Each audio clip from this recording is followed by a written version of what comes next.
लहसुन खरीदनी है, कितने का मिला? 150 का आधा किलो। 150 रुपये का आधा किलो। बड़ा लहसुन है, बड़ा लहसुन है, बड़ा लहसुन 150 का आधा किलो, सही है। लहसुन 288 रुपये, 12 रुपये इन्होंने ज़्यादा लिए हैं आपसे। 12 रुपये ज़्यादा लिए हैं भाई, है मेरी बहन। 12 रुपये आपने ज़्यादा लिए। 10 रुपये ज़्यादा, 12 नहीं है, ज़्यादा नहीं लिए बेफिक्र। ये देखिए, आधा भी दिया, 2-3 दाने ना खुले भी नहीं 10 रुपये। ऐसा है कि ज़्यादा दिया आपको उन्होंने आधा किलो तोल के जो तोलने तोल के दिया है, फिर भी भाई आप क्यों मुँह पे बोल रहे? वो बोल रही है आपको, आपने उनको तोल के दिखाइए दिया है। मेरा वजन ज़्यादा ही होगा बेफिक्र। देखिए आपके सामने देख ही लेते हैं, है। देख लेते हैं अभी कि ये आधा किलो है या नहीं।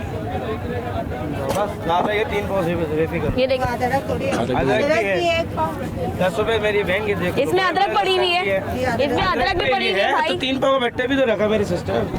बटा रखा है वहाँ। चले, 5-10 रुपये में दिए वाली बहन। क्या कह सकते हैं। अस्सलाम वालेकुम, चीज़ें सही मिल रही हैं आपको? हाँ सही। रेट लिस्ट वगैरह सब जगह लगी है। 100 का आधा किलो लहसुन है। रेट लिस्ट कहाँ है आपकी? रेट लिस्ट किधर है? जी सरकारी रेट लिस्ट किधर है? तो सरकारी लिस्ट है तो सही। कहाँ?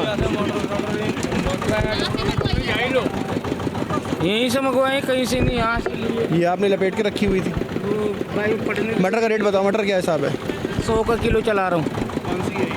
पंजाब वाली क्लासिक जी, सही है, सही है। लेकिन रेट लिस्ट को आप सामने मेंशन करें। अदरक के साथ।